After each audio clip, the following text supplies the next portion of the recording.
எல்லோரும் ஜெபிப்போம். பாருங்க, அன்புள்ள பரலோக தகப்பனே, கர்த்தராகிய இயேசுவின் மூலம் உடைய சமூகத்தில் வருகிறோம் அப்பா.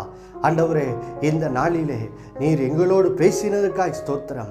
ரட்சிப்பின் மூலம் எப்படி நாங்கள் கிறிஸ்துவுடனே கூட உன்னதங்களில் உட்கார வைக்கப்பட்டிருக்கிறோம்.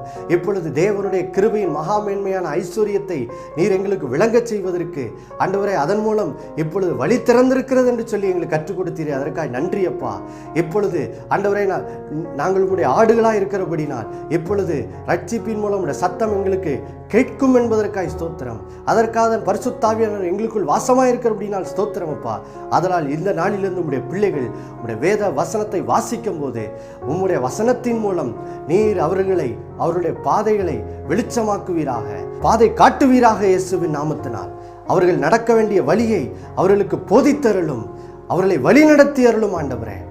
அவர்கள் வாழ்விலே என்ன நோக்கத்திற்காய் வாழுகிறார்கள், அந்த நோக்கத்தை எப்படி நிறைவேற்ற வேண்டும் என்று சொல்லி நீரே உடைய பிள்ளைகளை வழி நடத்தி ஆண்டவரே, மோசையை கொண்டு நீர் பெரிய காரியங்களை செய்தது போல நீரும் ஆண்டவரே உம்முடைய பிள்ளைகளுடைய வாழ்க்கையிலே பெரிய காரியங்களை செய்து உம்முடைய பிள்ளைகளை எடுத்து வல்லமையாய் உடைய நாம மகிமைக்காய் பயன்படுத்துவீராக.